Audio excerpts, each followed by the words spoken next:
Good evening. There are no apologies tonight from vegan vigilantes behind the protest that locked down the centre of Melbourne for more than 3 hours.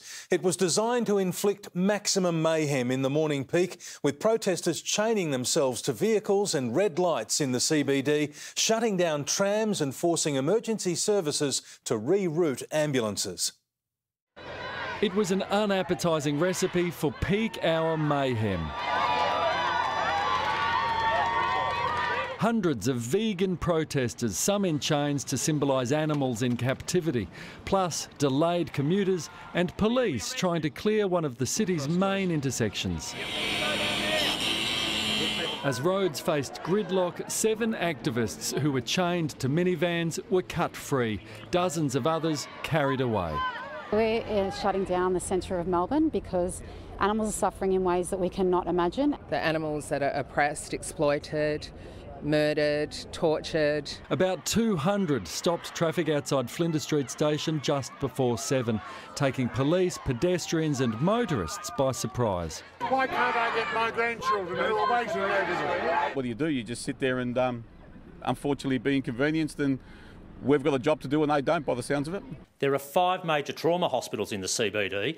Ambulances needed to be rerouted because of that intersection being closed. We're not here to make friends. If people get angry at us, we have to wear that. Trams banked up as 11 routes were halted on Swanston and Flinders Streets and St Kilda Road. With hundreds of services cancelled, it took more than 6 hours to get back on schedule. There's no trains. We have to catch the tram and then we have to get off the tram and walk because of this. Among the anti-meat group, children, a tactic which brought fury from the state government. Outraged that you've got 12-year-olds sitting at the main intersection in Melbourne, again under the false pretence that these people are there for a just cause. Clear the intersection now or you'll be placed under arrest. With that threat of arrest, most protesters moved away from the intersection, but a small group remained in the middle, waiting for police to make their next move, which was to drag them out one by one. Abattoirs were simultaneously blockaded too, at Laverton, Pakenham and Corio, with one onlooker venting his anger. Get out of here!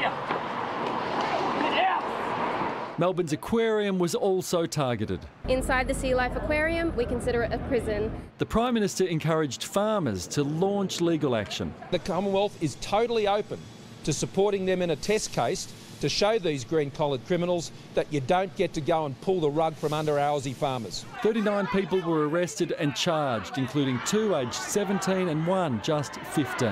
What do we want? Animal liberation! That's 39 people who are now seeking their own liberation. Paul Dowsley, 7 News.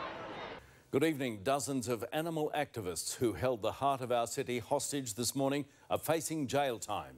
40 stubborn vegan protesters had to be dragged away from the intersection of Flinders and Swanston Streets. Stephanie Anderson reports.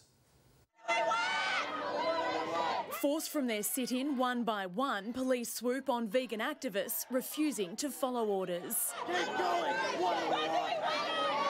From 7 this morning, a crowd of close to 200 shut down Melbourne's busiest intersection, stopping trams and traffic in front of Flinders Street Station.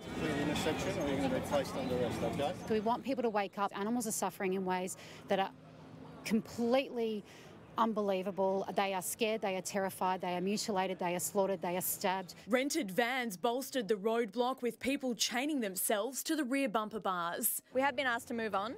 We've refused. We're not leaving here. One woman on her way for surgery pleaded with protesters to move, while furious commuters called for compensation. Vegan Rising, they can pay for my inconvenience this morning. Abattoirs and the aquarium were also targeted as part of the National Day of Action, with activists determined to push their message. We want people to be aware that the standard legal practices involved in these industries are cruel. But for many, it wasn't cutting through. You want a bar?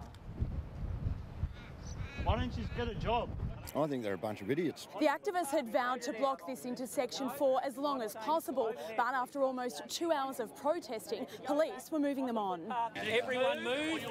39 people, including 3 teenagers, were arrested, charged and bailed. Now some could face jail time. It's illegal, it's disruptive, and I think they're undermining their own cause. If the law can't be used to control these sorts of circumstances. The law needs to be changed. And as farmers urge the courts to take these offences seriously. This is threatening people, this is threatening people's livelihoods, but more so their families and the communities around them. The PM's promised to support any civil action. To show these green-collared criminals that you don't get to go and pull the rug from under our Aussie farmers. Stephanie Anderson, 9 News.